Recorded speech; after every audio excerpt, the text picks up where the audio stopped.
Welcome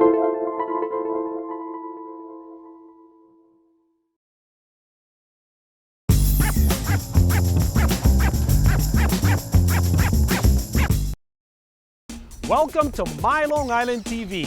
From Manhasset to Montauk, we have traveled our communities to bring you the following events. I'm your host, Waldo Cabrera. My Long Island TV starts now.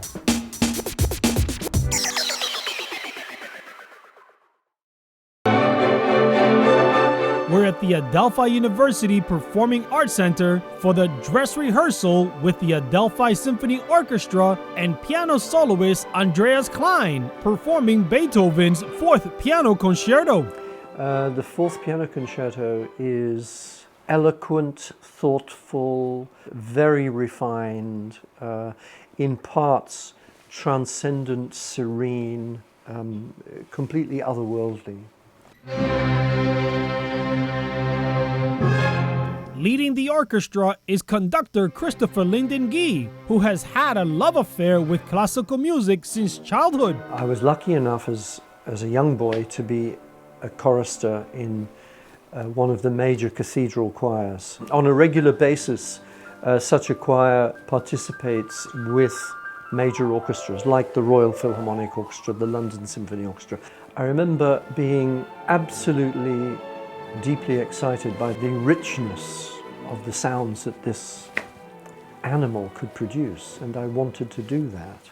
He achieved that goal of playing classical music and eventually earning 5 Grammy nominations for his work. The very first time I was contacted by the Grammy organization was a profound shock. I really wasn't expecting it. And at that time I wasn't yet living in the United States, and these people have actually a very good detective bureau. They track you down, whatever country in the world you're living in, and they find out your phone number and they call you and they say you're nominated for a Grammy and we very much hope you would be able to attend the ceremony. Christopher admires Andreas's work, which is why he invited him to perform at Adelphi University. He brings with him something in his genes, I believe, which is this Central European tradition. His deep knowledge of how this music should be is effortless. Christopher and Andreas have known each other for years, but they've never been on stage together. So it's our debut collaboration at Adelphi University with the Adelphi Symphony, which is very exciting. Andreas came to the United States as a youngster to study at Juilliard. Upon graduation, this German national saw the handwriting on the wall back home. At the time, Germany was not so much interested in their own countrymen. They engaged pianists and other musicians from all over the world, but not necessarily their own people.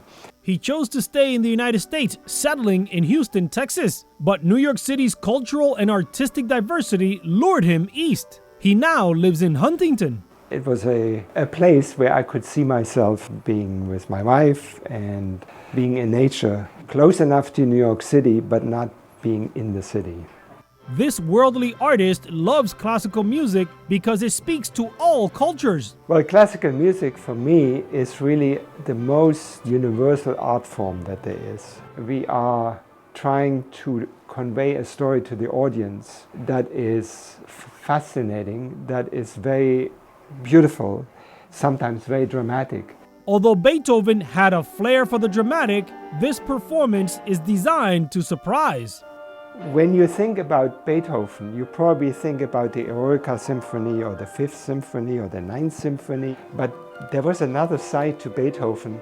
He was a very, very sensitive composer. He could write very lyrical movements and very poetic music. The Fourth Piano Concerto is actually the most difficult one to play because it's not the big piece. It is not full of the big sounds and the big drama that you might think about. As a conductor, Christopher has reached some international high points, but as a teacher, his advice to students is very down to earth. They are very familiar with my constant refrain: practice, practice, practice. And be humble in the face of this work which is the greatest artistic production the world has ever known.